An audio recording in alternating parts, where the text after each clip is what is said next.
그렇게 잘 쓰여진 것 같지가 않아요. 그래서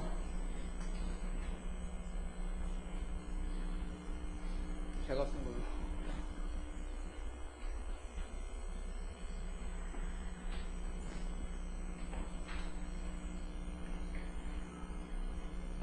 지난번에 델타 배우고 감마 배우고 그랬죠, 우리가. 그러면 주식 말고 채권에도 델타, 감마 이런 게 있을 거다. 채권에 대해서 델타, 감마를 오늘 배우도록 하겠습니다. 근데 채권이 뭐, 여러분들은 이 버전을 가지고 있죠. 제가 이걸 올렸으니까. 근데, 또 우리말로 된 버전도 있다.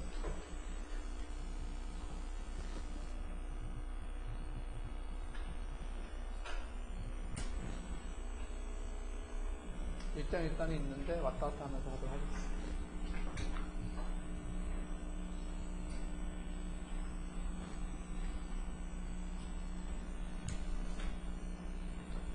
자,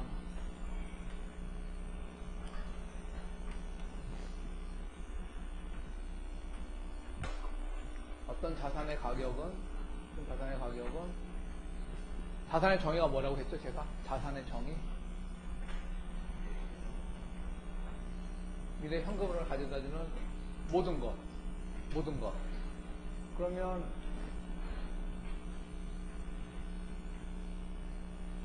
워낙 제가 특정한 학생들만 불러서 좀 안 불러본 학생들. 김재영, how are you? 김재영, 이 수업이 자산이의 부채, 이 수업.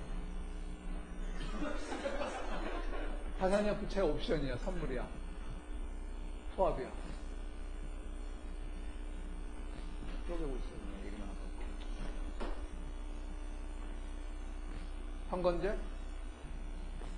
시험 잘 봤던데, 이 수업이 자산이에요? 부채예요? 뭐예요? 수학? 아니, 예스 노를 하자. 이 수업이 자산이에요? 아니에요? 어?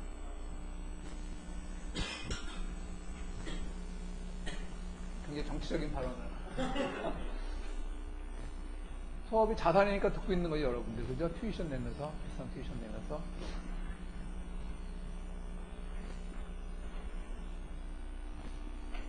뭐, 내가 얼마 전에 받은 이메일 같은 거를 한번 자산인지 아닌지를 확실하게 알려주는 사람에 따라서 큰 자산이 될 수가 있다는 것을.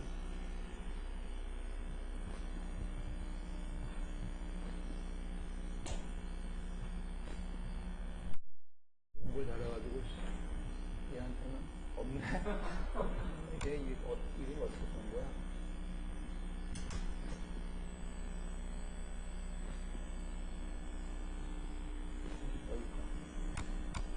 아주 완전히 엄청난 그 정치적인 발언을 막 자산인지 아닌지 보자. 이거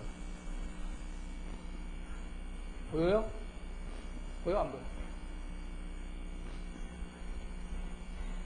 사적인 메일을 공적으로 공개하는 게 문제가 있지만 뭐 나쁜 내용이 아니기 때문에 자산일 수 있다는 것을 강력하게 시사하는 이메일이기 때문에 여러분들하고 좀 비슷한 점이 있을 것 같아요. 왜냐하면 여러분들 기본적으로 경제학도이기 때문에 이 수업이 좀 이런 수업이 생소할 수밖에 없어요. 근데 이제 하기에 따라서 가장 재미있는 과목이 될 수도 있다. 그 다음 개인적인 얘기고,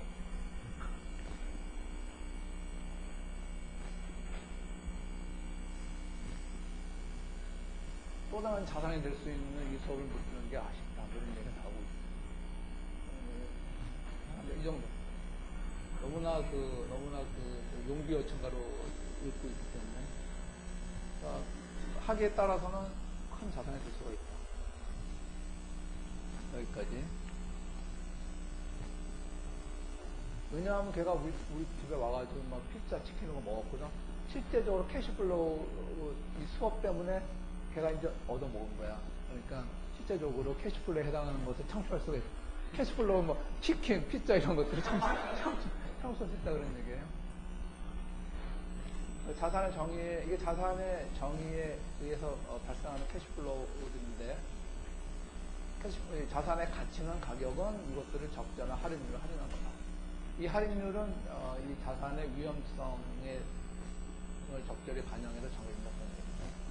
그러니까 이러한 정의를 그대로 채권으로 옮겨버리면 예를 들면 2년 만기 채권이 있다.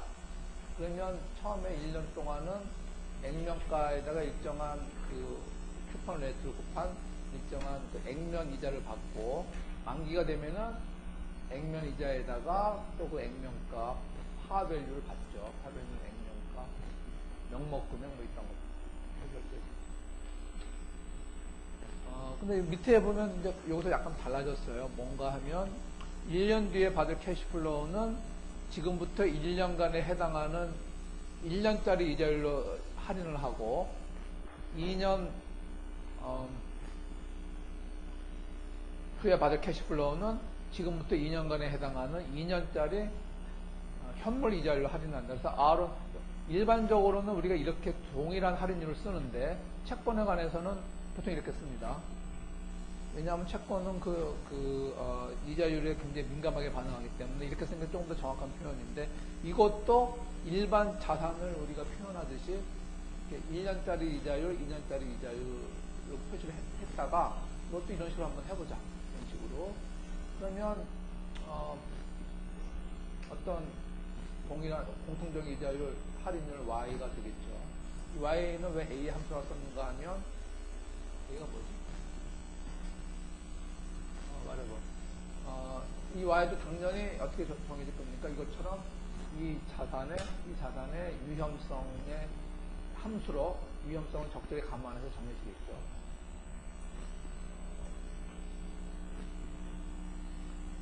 주로 여기서는 이자율 위험이나 신용 위험을 얘기하는 거죠. 자, 이런 것이 채권 가격의 기본입니다. 채권 가격이 이렇게 결정된다. 그 다음에 여기서 우리가 오늘 하려는 것은 델타, 채권의 델타. 채권의 이자율이 이것이나 혹은 이것이 변하면은 어떻게 될 것인가, 이 채권 가격이. 또 한 번 변하면, 채권의 이자율이 변하는, 그 델타가 또 변하는 속도가 어떻게 될까. 그것을 오늘 배우는 건데, 이름이 틀리죠. 채권의 델타는 델타라고 얘기하지 않고, 듀레이션을 얘기하고, 채권의 감마는 감마라고 얘기하지 않고, 컨버스라고 얘기한다. 뭐 그런 얘기. 가장 기본적으로 보이는 함수가 이제 이 Y를 이럴드라고 하는데, 할인율, 채권의 수익률이라고 얘기하는 수익률, 할인율 같은 얘기예요, 사실은. 근데 당연히 이게 분모에 있으니까 수학적으로 이게 커지면 이제 채권의 가격이 낮아지겠죠. Y가 커진다는 것은 무슨 뜻일까? Y가 커지면 P가 내려간다는 얘기는 뭐 어린이도 알 수 있는 건데, Y가 커진다는 얘기는 미래에 받게 될 캐시플로우에 대해서 뭐가 커진다? 요구 수익률이 커진다 그런 얘기예요. 요구 수익률이 커지는 이유는 하나밖에 없어요. 왜 예전에는 1년 뒤에 받게 될 100달러에 대해서 우리가 원하는 그 할인율이 요구 수익률이 3%밖에 안 됐는데 지금은 사람들이 10%를 요구한다. 그 이유는 뭘까?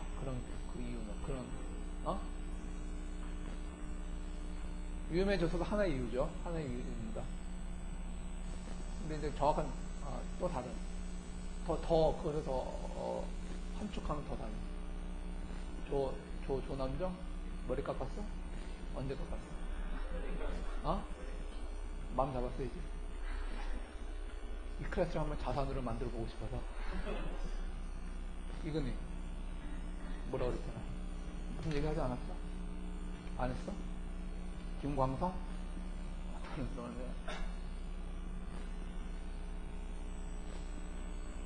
김의종 3% 정도의 수익률 요구하다가 시간이 지남에 따라 어떤 경우에 사람들이 10%의 수익률 요구한다면 그 이유는 뭐가 있을까? 왜 그럴까? 예전에 3%만 이자를 요구했는데 지금 사람들이 은행 이자에 대해서 예를 들면 10%를 요구한다면 시간이 없기 때문에 빨리빨리 넘어갑니다. 박소영, 김민정, 김형규, 유행 올라간 아까 얘기한 유행 올라간 하나의 이유입니다. 현건제. 오케이. 그러니까 결론적으로 얘기하면 비슷한 얘기인데, 기회비용이 증가한 기회비용이 1년 후에 받게 될 캐시플로우, 자기가 지금 이제 사업을 하면은 1년 동안에 10%의 수익률을 만들어낼 수 있다. 확실하게 거의. 만약 그런 일이 발생하면 모든 캐시플로우에 대해서 그 10%의 수익률을 할인을 하려고 하겠죠. 기회비용이 올라가는 경우에 이렇게 됩니다.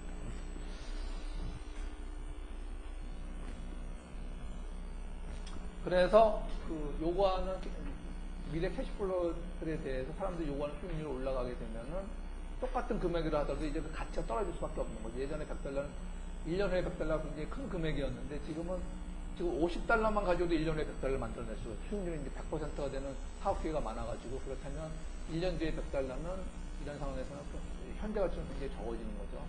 이렇게 되는 거고 채권의 가격은 이런 식으로 작아진다. 그러면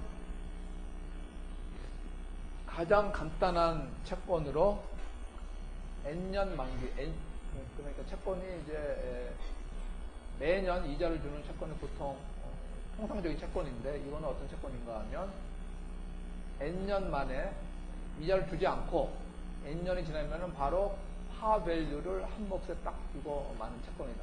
이름하여 무이표체라고 하는데 그것의 현재 가치는 파밸류 나누기 1 플러스 Y의 N승이 되겠죠. 이렇게 이런 식으로 표시가 됩니다. 그럼 이 채권의 가격은 Y의 함수로 나올 수밖에 없다. 그러면 이게 채권의 델타가 되겠죠. 채권의 델타. Y가 커지면은 가격이 어떻게 될까? 당연히 가격이 낮아지겠죠. Y가 커지면은 가격이 낮아지겠죠. 그럼 대부분의 델타는 마이너스가 될까?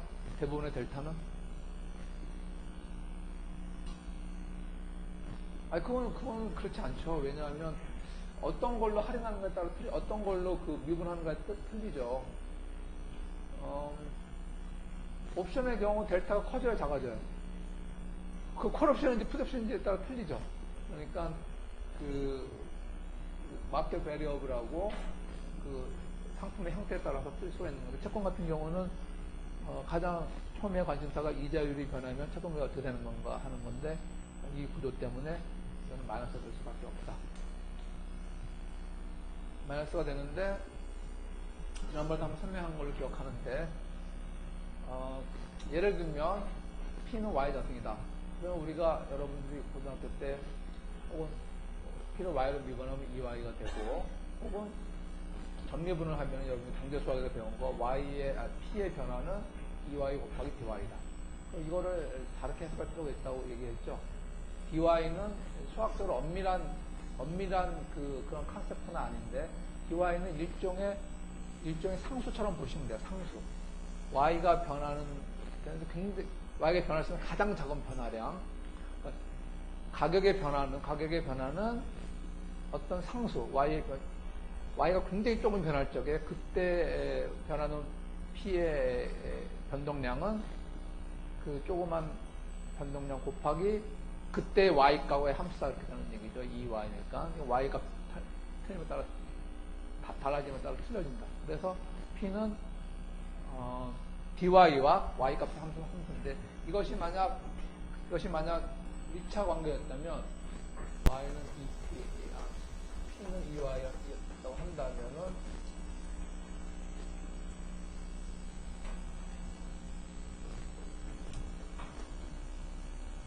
이렇게 돼서 여기서 Y가 없어져 버리죠. 그죠? Y가 없어져 버리니까 P와 Y의 관계가 더 이상 한 번 더 미분할 가능성이 없어지는 그냥 이런 경우에 수시에 꼬어들어간 그 수시의 라인이 돼버리기 때문에 여기서 끝난다 이거고 이 경우에는 기울기가 더 이상 변하지 않아요. Y가 변할 때 기울기가 어떻게 변하는가는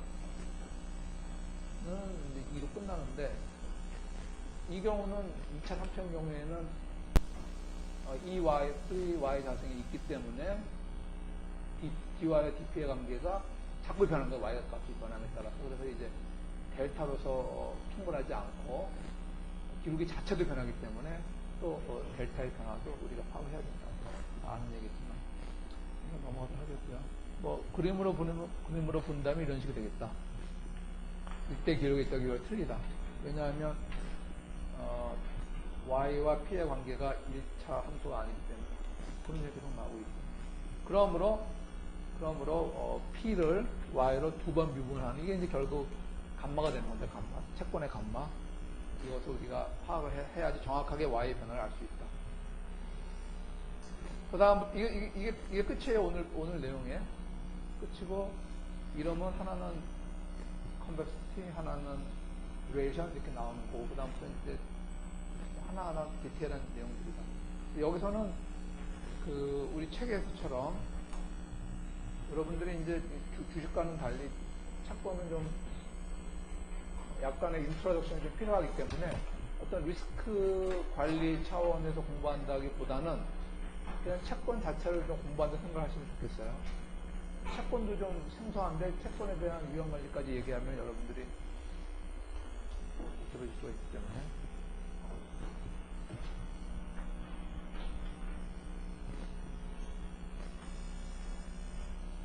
그래서 처음 나오는 것이 달러 듀레이션.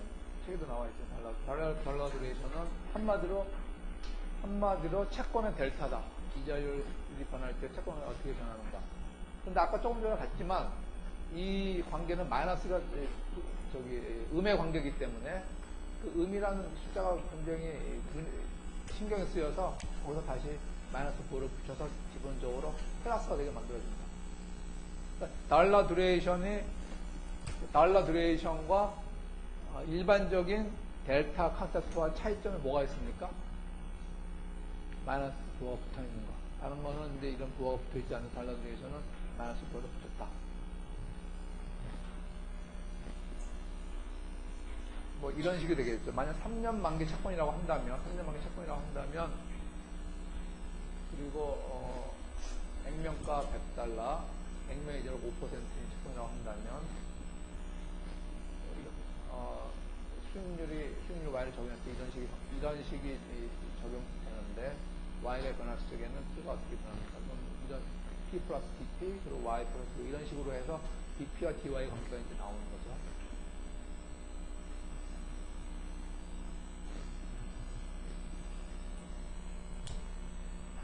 자, 또 하나 헷갈릴 수 있는 거는, 원래는 이게 더 정확한 표현이라고 할 수가 있어요. 어떤 채권의 가격은, 이 채권의 가격은 1년 뒤에 받게 될 캐시플로우, 2년 뒤에 받게 될 캐시플로우, 3년 뒤에 받게 될 캐시플로우들 각각의 1년 만기 이자율, 2년 만기 이자율, 3년 이렇게 적용을 해서 따로따로 적용해서 할인을 하는 게 통상적인데, 이거를 우리는 그냥 이런 식으로 한다. Y로 그냥 퉁쳐가지고 한다고 그런 얘기죠.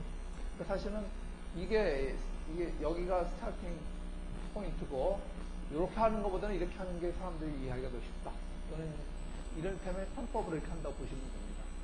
아니면 특별한 경우, 어떤 경우 R1과 R2와 R3가 다 똑같은 경우, 똑같은 값을 가질 경우, 어떤가 똑같이 Y 값을 가진 경우에는 물론 이렇게 되겠죠. 이런 경우는 거의 없죠. R1과 R2, R3가 똑같은 값을 가지는 경우는 별로 없다.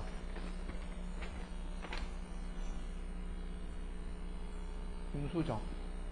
R1과 R2, R3가 1년 만기 이자율, 2년 만기 이자율, 3년 만기 이자율이 똑같은 값을 가지는 경우는 별로 없다. 그런 것을 예를 한번 들어보세요. 실생활에서.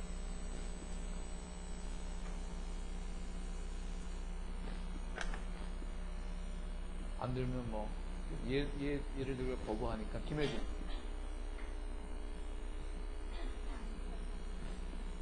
만기가 다른 국채? 정확한 예를 들었네. 그런 얘기까지 생각 안 하고, 뭐, 은행에 가서 1년 만기 정기, 여기 2년 만기 정기 이자율 다 알아서 생각했는데, 정확히 뭐, 맞는 얘기죠. 국채의 만기에 따라서 수익률이 틀려진다. 원래는 이렇게 되는 건데, 이것을 하나의 함수로 이제, 하나의 변수, 하나의 함수로 이렇게 표현을 하면 여러 가지 입장이 많다고 합니다. 나는 실제로 자주 가는 이렇게 하는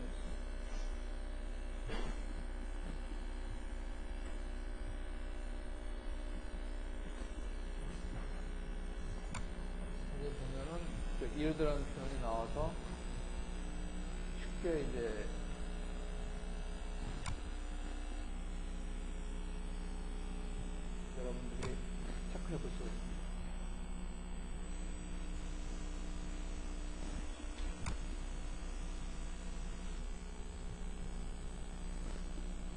지난번에 한번 봤었죠, 우리 예전에. 이건 주식, 이건 채권. 이일드라는 표현 나오죠, 이일드 커브라고.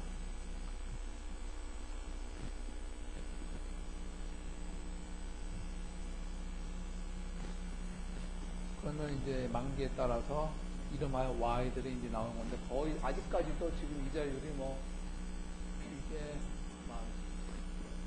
뭐 6개월 이자율이 거의 제로고 2년짜리 이자율도 이제 또 0.5%도 안 되는 것 같아요.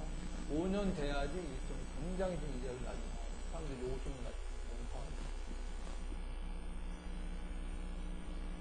이렇게 예를 들어 그 수많은 모든 채권의 수많은 이자율을 다 수많은 그 현물 이자율을 사람들이 파악하지 않고 예를 들어 표현하면 굉장히 간단해지기 때문에 예를 들어 개념을 많이 쓴다. 그러므로 지금 우리가 알고 싶어 하는 거는 이 채권에서 채권의 가장 중요한 그 결정 변수인 Y가 이자율, 수익률이 변하게 될 때, 지금 이거는 이렇게는 안 되죠. 왜냐하면 세 개나 해당되기 때문에 얘가 변할지 얘가 변할지 모르잖아요. 그리고 별 의미가 없고, 그래서 이 세 개의 어떤 평균적인 수익률이라 할 수 있는 Y가 변할 때 채권가격이 어떻게 될 것인가. 예를 들면 10년 만기의 그 미국 국채는 지금 사람들이 요구하는 수익률이 평균 수익률이 2.5%인데 이게 2.5%보다 더 높아지면은 국채, 10년만 국채 가격이 어떻게 될 것인가. 그걸 이제 파악해보자 그런 얘기가 되겠습니다. 그러므로, Y가 이렇게 조금 더 커지면은 채권 가격이 어떻게 변하는가. 이 DP가 마이너스가 되겠죠. 그건 무슨 얘기인가 하면, 여러분들이 이제 그런 얘기를 많이 듣겠지만, 바로, 원래는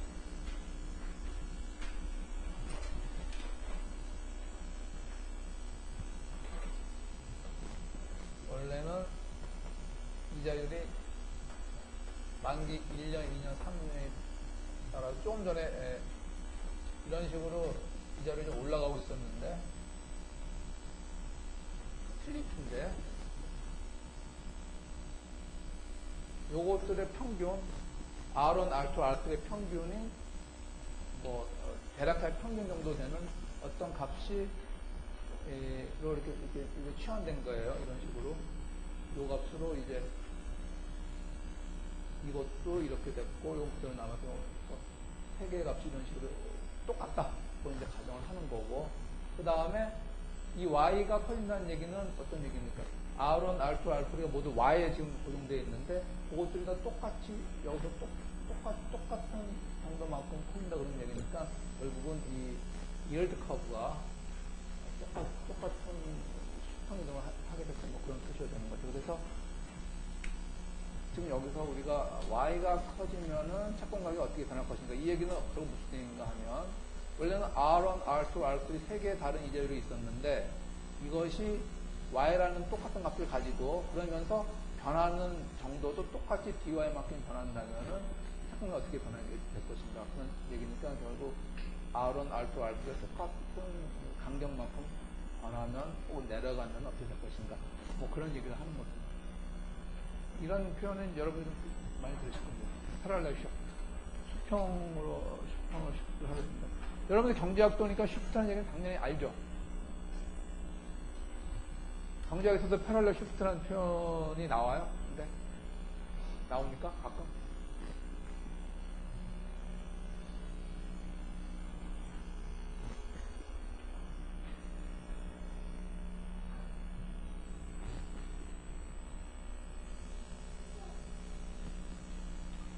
그래서 여러분들 갖고 있는 지금 노트는 굉장히 간단한 경우입니다. 굉장히 간단한 경우에 알라드레이션 혹은 채권의 델타를 구해보자. 제로라고 하는 것은 이거는 무이표체, 이자를 안 주는 채권. 그래서 만기에 딱 파밸류만 주는, 만기 N년 만에 파밸류만 주는 그런 채권. 굉장히 간단한 채권이죠. 오늘 $100 투자하면 N년 후에 뭐 파밸류를 준다고 그런 얘기입니다.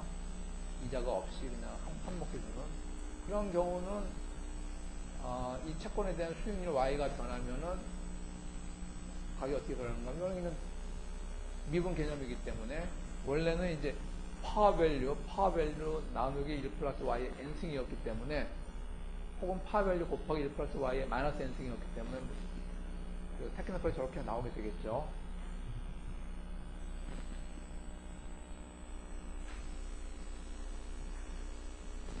또 하나 중요한 거는 여러분들처럼 중간고사에서 나왔지만 세미 애뉴얼 컴파운딩을 제가 하라고 그런 게 있었죠. 세미 애뉴얼 컴파운딩은 6개월에 한 번씩 이자 계산한다는 뜻이니까 같은 주어진 파밸류에서 주어진 1년 이자, 1년 수익률 Y 이럴드에 대해서 현재 채권 가격이 다르게 나올 수 있습니다. 파밸류를 이렇게 하는 거죠. 파밸류를 1 플러스 Y의 N승을 나눠서 썼는데, 그게 이건 1년에 한 번씩 계산하는 경우 N년 동안, 이거를 이제 6개월에 한 번씩 계산한다면 이렇게 되겠죠. 근데 왜 우리가 이런 걸 배워야 됩니까? 시장이 이런 식으로 계산하기 때문에, 여러분들은 힘이 없습니다. 힘이 없었기 때문에. 왜 여러분들 그 경제학에서 가격하고 디맨드 콘서트 이렇게 나오죠? 왜 이런, 원래 P가 여기 나와야 되는 거죠? 근데 왜 이렇게 되는 겁니까? 누가 어떻게 하는지 모르지만, 왜 누군가 이렇게 해가지고 그게 이제 굳어진 거죠? 이렇게 굳어졌어요, 이렇게. 이런 시장에서 이런 식으로 한다고. 얘기하다가 조금 불편한 것 같으니까 굳어졌다고 얘기하면, 여러분들은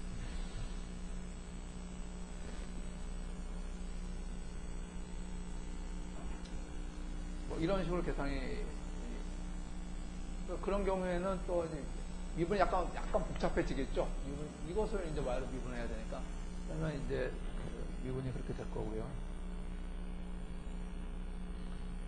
거의 마지막으로, 달러드 베이션의 거의 마지막으로, 이번에는 이자를 주는 채권은 어떻게 될까? 이자를 주는 채권은 N년 동안에 이 파 곱하기 C라고 한 거는 이게 이자란 얘기예요. 액면가가 $100인데 쿠폰 레이트 액면이 5%. 그러면 이제 매년 $5 이자를 주고 N년 만에 파밸류 액면가를 준다. 그러면 이제 그것을 타이밍에 맞게 할인해 보면 이렇게 되겠죠. 그럼 이거를 Y로 미분하면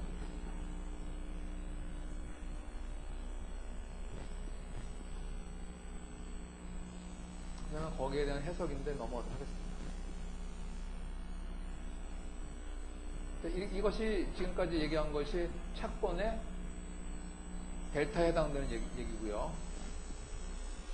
그 다음에 이제 문제 풀어보는 거. 일단 진도를 빨리 나가보고.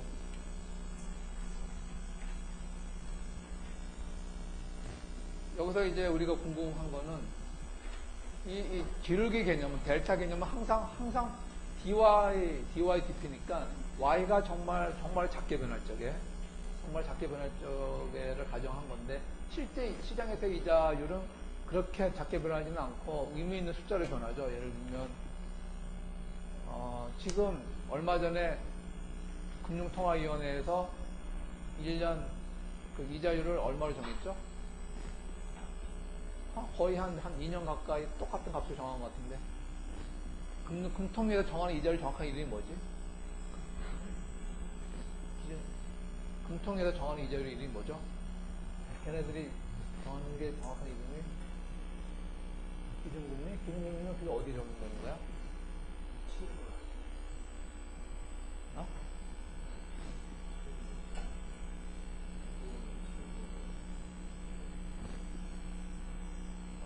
괜히 보는 것 같아. 아무튼 말해봐. 금통위?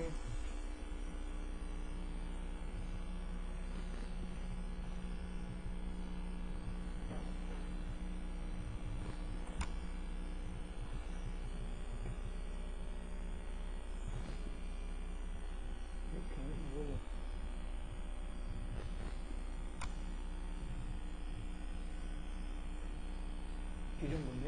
이게 기준금리 정확히 뭔지 모르겠지만, 경제학판에서 모르겠어요. 이게 정확히 이런 식으로 지금 2.5% 해서 이게 뭐 그전에는 2.75, 2. 얼마, 2.25 이런 식으로 2.25라 그러면은 베이스 포인트로 25 베이스 포인트 변하는 거네. 그래서 전형적으로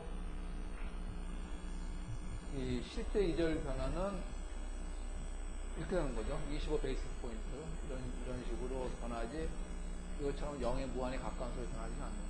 그렇기 때문에 이 기울기 개념을 적용해서 채권 가격의 위험성을 파악하는데 한계가 있다 그런 얘기가 이제 나올 수밖에 없겠죠. 예를 들면 어떤 구체적인 예를 들어봤는데 채권 가격 변화가 이월드가 25 베이스 포인트 변했을 때 채권 가격 변화는 이게 만일 이게 DP, DY라면 이게 정확하게 맞죠. 이자율이 엄청나게 적게 변했을 적에 그때 가격 변화는 바로 이 기울기 개념을 적용하면은 뭐 수학적으로도 맞고 모든 게 맞는데 우리가 지금 그 체크한 그 델타는 기울기 개념이었는데 실제 시장에서 이자율은 DY로 변하지 않고 델타 Y로 변한다. 그리고 거기에 해당되는 가격의 변화량도 델타 Y가 되겠죠. 그러므로 실제 가격의 변화는 우리가 체크한 채권의 델타 혹은 달러 듀레이션을 적용했을 적에 정확히 일치하지 않는 그런 문제가 있다. 단지 생각하기에 따라서 Y의 변화가 굉장히 작을 경우에는 실제 변화가 유사하다. 뭐 그런 얘기입니다. 이거는 뭡니까? 델타 Y 25 베이스 포인트를 적용해가지고 나온 건데, 이거는 이론적인 가격 변화가 유사하다고 지금 나온 거죠. 근데 여기서는 지금 조금 전에는 25 베이스 포인트가 많다고 얘기하고 여기서는 델타 Y가 적은 경우를 썼는데 약간은 좀 모순이 있지만 이거는 왜 이렇게 큰 차이가 안 났는가 하면 글쎄 이거 큰 차이가 안 났다고 볼 수가 있을지 모르겠네. 이게 이 단위가 빌리언이라고 한다면 조라고 한다면 이게 약 2% 차이 나는 거지. 2% 약 1몇 % 차이 나는 건데 이 단위가 조라고 한다 그러면 굉장히 큰 차이가 날 수 있는 겁니다. 그러니까 여기서는 어떤 면에서는 조금 더 여기서 무슨 얘기를 하려고 했지?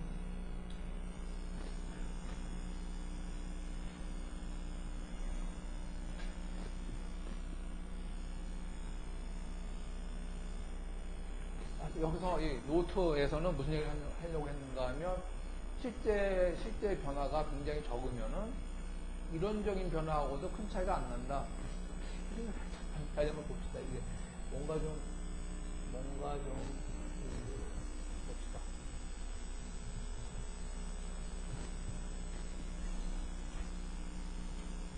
구체적인 예를 본다면 자, 파밸류 100달러 만기 10년 그리고 일드 현재 5%인데 가격은 지금 65.39입니다. 만일 일드가 25 베이스 포인트 올라가서 5.25가 되면은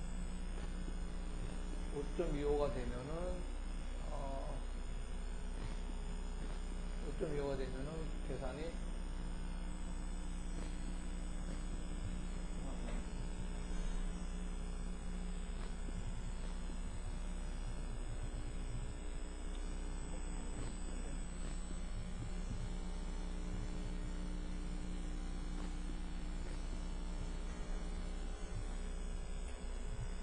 델타 Y가 이게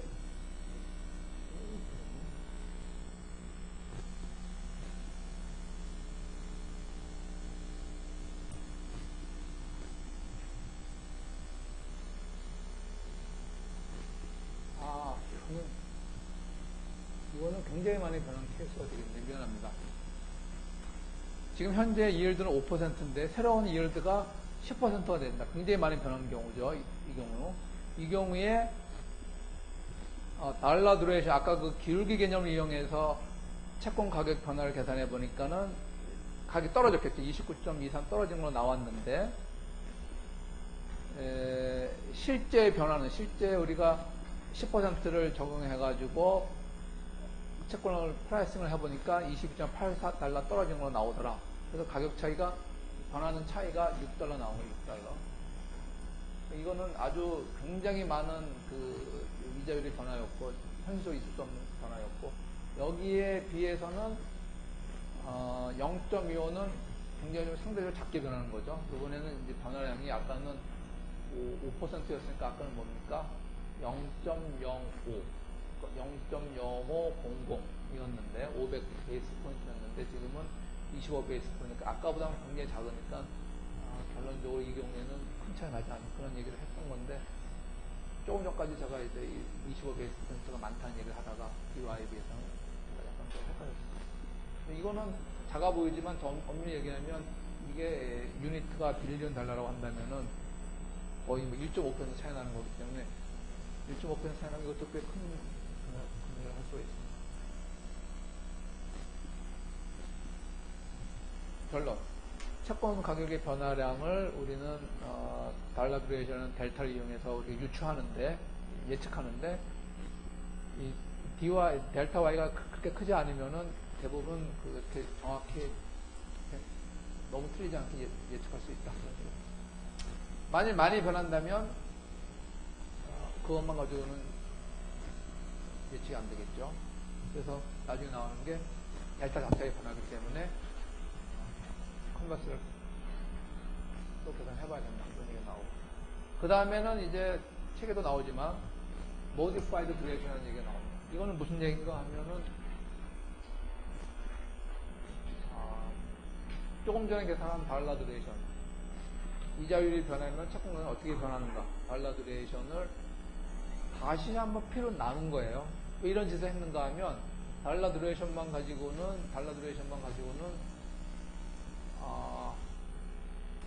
그 투자자들이 원하는 정확한 정보가 안 된다. 투자자들이 원하는 정보는 이자율이 변했을 적에 요구하는 수익률이 변했을 적에 가격이 상대적으로 얼마만큼 변하는가, 이게 더 중요하지. 달러 듀레이션은 가격의 절대 변화를 얘기하는 거죠. 예를 들면 삼성전자가 어저께 만원 올랐다. 그러면 많이 올랐나? 외환은행은 3,000원 올랐어요. 삼성전자는 10,000원 올랐다. 그러면 어떤 게 더 많이 올랐나 그러면은 문제에 약간 어폐가 있죠. 삼성전자는 145만원짜리 주식이고 외환은행은 뭐 얘는 만원 미만의 주식이다. 그런 사이즈 이펙트를 고려하지 않고 이 변한 금액만 가지고 얘기하면은 정확하게 우리가 정확하게 파악하기 어렵죠. 그래서 상대적으로 자기 원래 가격에서 얼마나 변하는가 중요하기 때문에 달러 듀레이션을 또 한 번 프라이스로 나눈 개념이 필요하다. 이름하여 modified duration이라고 합니다. 이것도 이렇게 결국 y로 미분하면은 어떤 y 함수가 나오게 되겠죠. 그럼 modified duration이라는 개념이 다시 한번 필요하다. 또 추가적으로 필요하다는 것을 알 수가 있습니다. 그리고 이거는 굉장히 간단한 그 경우죠. 어떤 채권 만기에 파라는 금액을 주는 N년 후에 파라는 금액을 주는 그런 채권의 현재 가격에 대한 modified duration 미분 개념인데 그런 간단한 채권이 아니라 매년 이자를 주는 그런 채권이라 한다면 조금 더 복잡하게 나올 수 있습니다. 우리 채권 수업이 아니기 때문에 너무 자세하게 하지 않습니다. 이미 이 정도만 하더라도 이미 골치 아프려고 그러죠. 아직 안 아파? 아프게 해드려야 되겠네.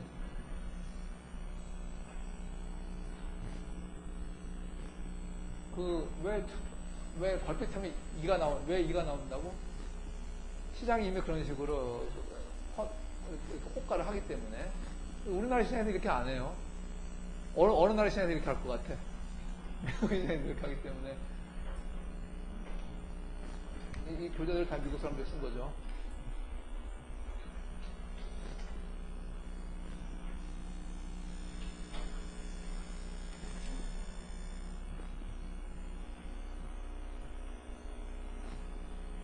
갑자기 왜 이렇게 우리말 글려도 있다가 우리말로 된 원고도 있다가 왜 갑자기 영어 원고가 나왔을까요? 이렇게 영어 원고를 다시 컴퓨터 하려면 시간이 많이 걸리는데 왜 이게 나왔을까? 네? 지적? 뭐 내 자산인데 뭐 이거 우리말에 있는 거 내 자산인데 뭘 그래? 내 책인데? 근데 이거 내 책이야 내 책. 내 책의 원고야 원고. 원고를 여러분들한테 준 거죠. 어느 땐가 그 영어 수업으로 한 경우가 있어가지고 다 영어로 그때 많이 번역을 했죠. 그 다음에는 너무 복잡하다 그죠? 그 다음에는 또 하나의 듀레이션 개념. 배운 김에 모디파이 듀레이션 배운 김에 이것까지 배우도록 하죠. 이것도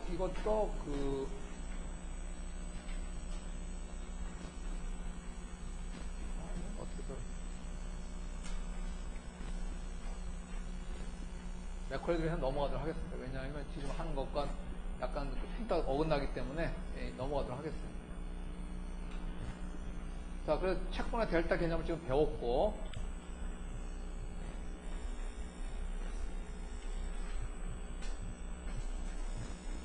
여러분 그 몇 페이지입니까?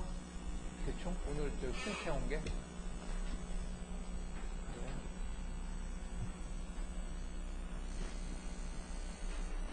그러면은 이제 감마라고 할 수 있는 이 기울기가 안정적이지 못하니까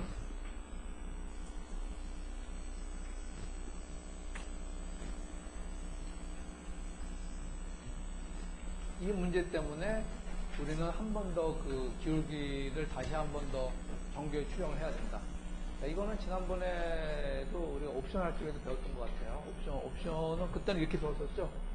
그때는 옵션의 가치가 이렇게 되기 때문에 90, 콜 옵션 가치 이렇게 되기 때문에 주가가 S-만큼 변할 적에 기울기에 근거한 변화 추정량은 이렇게 되는데 이때는 이렇게 차이가 나더라고요. 이만큼 차이가 나기 때문에 이 차이를 정확히 추적하기 위해서 감마 개념이 필요하다. 이것도 비슷하죠? 이 그래프가 거꾸로 되어 있지만 그래서 이자율이 Y0에서 수익률 Y0에서 Y0 플러스 델타 Y가 될 경우에 이때의 델타, 즉 달러 드레이션에 근거한 채권 가격의 변화량은 이 직선으로 나와서 여기까지 되는데 실제 채권 가격은 정확한 채권 가격은 이 곡선의 근거에서 요 차이가 난다. 요 정도 차이가 나고 혹은 요 정도 차이가 난다. 경우에 따라서 굉장히 많이 차이가 나네요. 여기 곡선 커브처가 어떻게 변하는가에 따라서 이거를 정확히 추적하기 위해서 기울기가 어떻게 변하는 것을 또 다시 한번 봐야 된다. 그게 컨벡스티가 되겠다. 그럼 컨벡스티는 어떻게 정의되는가 하면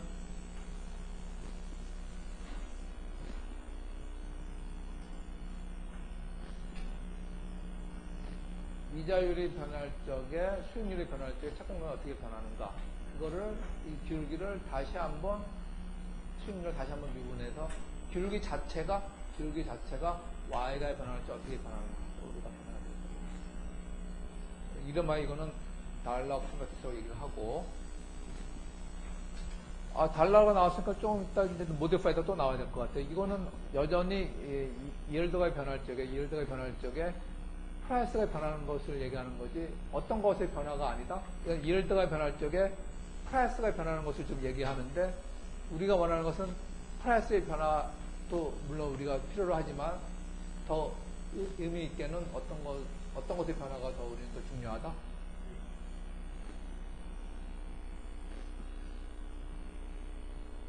듀레이션도 맞는 얘기죠.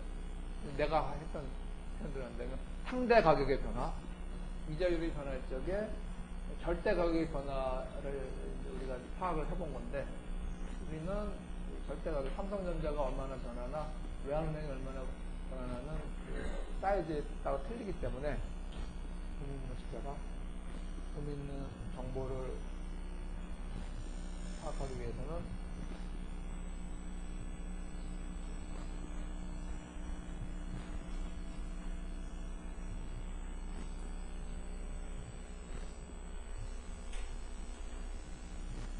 너무 많이 가게 되네.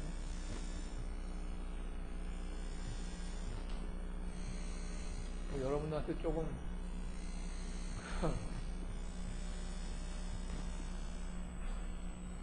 컴플렉스가 어디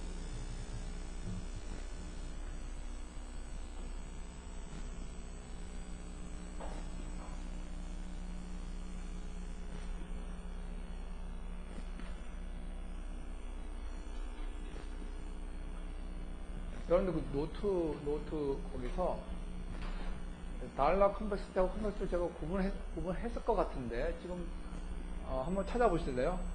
그 듀레이션과 아니 그 모디파이드 컴플렉스인가? 달러 컴플렉스, 스퀘어 컴플렉스 구분했을 것 같은데 지금 막 헷갈리네. 오케이. 이거구나 이거. 이겁니다. 미안합니다. 제 2절 컴플렉스라고 표현한 요 표현이네. 원래대로 하면은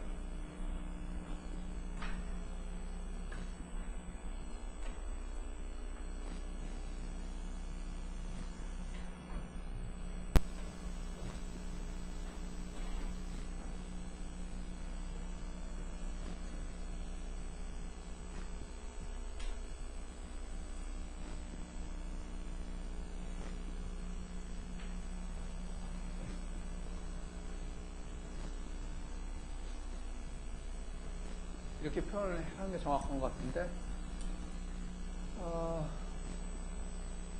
그렇죠. 이렇게 하면 어떻게 됩니까? 이거 무슨 뜻입니까?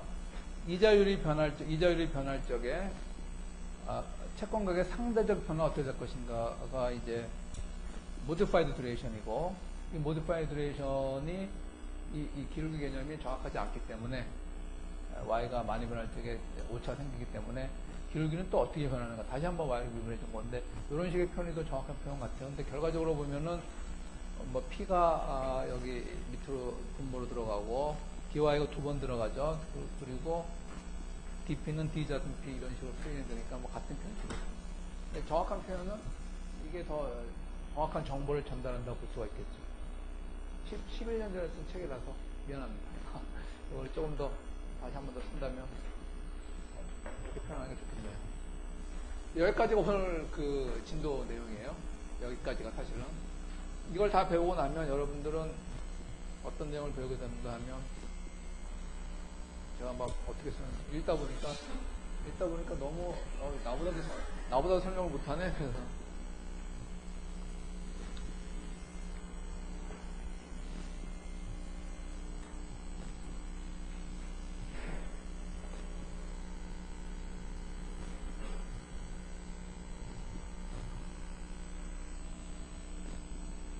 여기 컴플렉스 얘기가 나오죠. 달러 듀레이션 얘기가 나오고 컴플렉스 얘기가 나오고 뭐 조금 전에 저희가 본 거하고 그렇게 틀리지 않습니다. 기울기가 이거는 다른 얘기고 요 전에 얘기가 나오고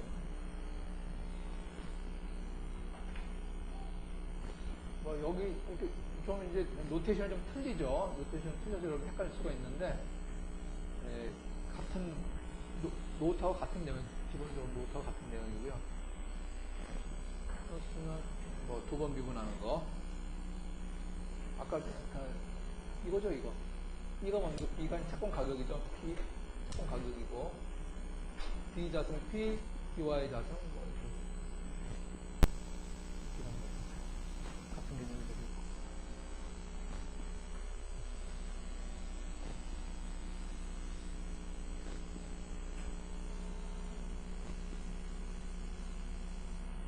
그 다음에 채권 가격의 변화는 달러 듀레이션과 채권 가격의 변화는 듀레이션과 컴플렉스가 다 적용해서 우리가 더 정확히 예측할 수가 있다. 이거는 여러분들이 이런 식의 결론이 갑자기 나왔는데 물론 갑자기 나온 건 아닙니다. 제가 어떤 내용을 생략했는데 이렇게 되기 위해서 어떤 정리가 필요하다고 이렇게 유추가 됩니까? 채권 가격의 변화는 기울기 플러스 기울기의 변화를 다 합쳐서 다 반영해서 우리가 예측할 수 있다. 이것이 나올 수 있는 그 정리를 뭐라고 합니까? 네? 누가 맞춘 것 같은데 누가 맞췄어요? 테일러 정리라고 했나? 테일러 정리에 의해서 이렇게 나오죠. 테일러 정리 책에도 가끔 간단하게 나오고 여기서는 이제 y가 x의 함수인데 y의 변화량은 그러니까 x가 델타 x만큼 변할 때 그때 변하는 y의 변화량은 어떻게 표현할 수 있는가 하면 첫 번째 기울기 그러니까 첫 번째 기울기 곱하기 델타 x x의 변화 플러스 기울기의 기울기 곱하기 이런 식으로 배웠죠. 이게 이제 이자율 변하고 x가 이자율 변하고 델타 x가 요게 뭐 채권 가격의 변화가 되는 거죠.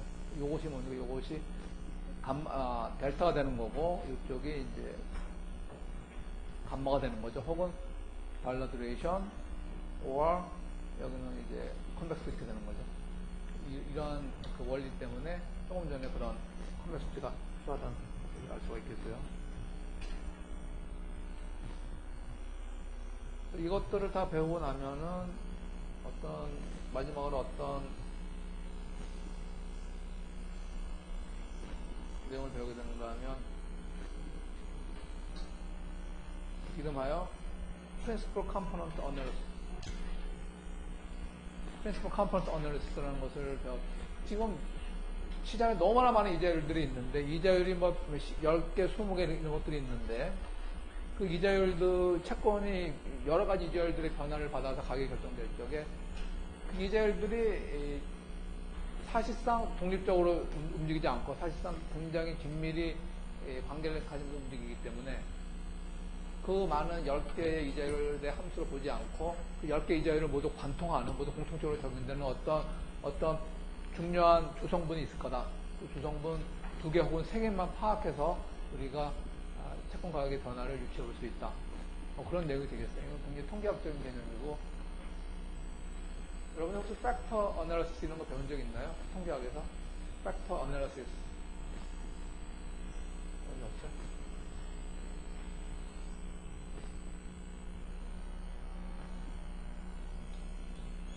요거까지 하면은 이제 끝납니다. 요거까지 여기서 끝나는데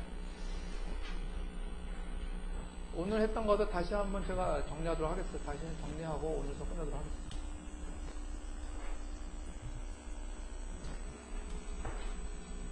자, 이 표현은 모든 자산의 가격은 이 자산으로부터 창출된 캐시플로우들을 적절한 할인율 Y로 할인한 것이 이 자산의 가치가 되겠고 그런 뜻이 되겠고요. 요 일반적인 자산 개념, 자산 가격 프라이싱 이 펑션을 채권에 적용하게 되면 이런 식이 된다. 채권은 이제 만기가 있고 만기 2년인 경우는 만기가 있고 그때마다 정해진 캐시플로우들이 확정되어 있고 그리고 타이밍이 틀리기 때문에 1년짜리 이자율, 2년짜리 이자율 이렇게 서로 다른 이자율을 할인을 하는데 이렇게 해도 좋지만 어떤 이런 것들의 어떤 평균 값을 갖는 공통된 할인율 Y로 써서 하는 것이 우리가 분석하기가 훨씬 편하기 때문에 Y를 쓰는 경우가 많고 이 Y는 이름하여 yield 혹은 수익률이라고 합니다. 만기 수익률. 네, 자, 그러니까 yield라고 합니다. 그것도 설명을 했고요. 그 다음에 그러면 yield와 price는 이런 관계 될 수밖에 없는데 채권의 델타를 한번 우리가 어떻게 구할 수 있는가 하면 채권의 델타는 이렇게 되겠죠. 채권의 델타는 Y가 변할 때 P가 어떻게 변하는가 이것을 이름하여 달러 듀레이션이라고 한다. 이게 나오고요.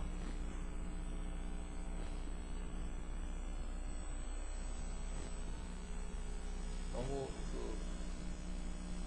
달러 듀레이션 얘기는 그 얘기가 되겠고 이자율 얘기가 되겠죠. 기울기 얘기가 되겠고 단지 보통 델타 개념과 틀린 것은 앞에 마이너스를 붙였다. 왜냐하면 이것은 항상 가격이 마이너스가 되기 때문에 옵션은 굳이 마이너스 붙일 필요가 없어요. 왜냐하면 어떤 데는 플러스가 어떤 데는 마이너스가 되기 때문에 마이너스를 붙인다는 게 의미가 없어요. 이거는 항상 이 기울기는 항상 마이너스가 되기 때문에 우리는 이제 음수를 사람들이 별로 안 좋아하니까 없애준 거죠. 그래서 이것이 채권의 델타 개념이 되겠다. 그래서 달러 듀레이션을 배웠는데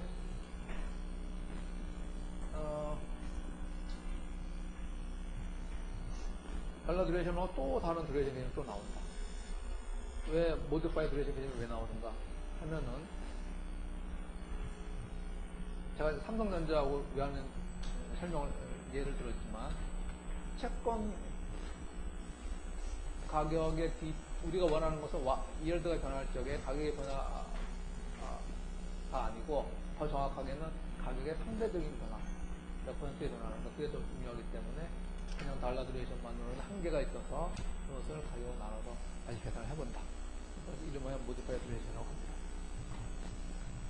그러나 모디파이 듀레이션이나 달러 듀레이션은 어떤 문제가 있는가 하면 채권 가격의 이열도의 1차 함수가 아니고 복잡한 곡선이기 1차 함수가 아닌 곡선이기 때문에 이 그림은 굉장히 유명한 그림이에요.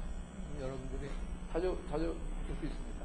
나중에 채권 공부를 하게 되면 이열도가 변할 때 커지거나 작아질 적에 달러들이 기울기 개념에 의해서 추정한 채권 가격의 변화량, 변화와 실제 가격의 변화가 차이가 나기 때문에 이 차이를 추적해주기 위해서 또 다른 개념이 필요하다. 그 개념은 뭡니까? 기울기가 여기서 이렇게 이것이 계속 유효하지 않고 기울기 자체가 어떻게 변하는가를 알고 싶어 하니까 당연히 기울기에 대해서 또 한 번 미분을 해줘야 되겠죠. 또 한 번 미분을 해준다는 얘기는 기울기 자체가 어떻게 변하는가 우리가 알고 싶어 한다 그런 얘기가 되겠죠. 그래서 이거를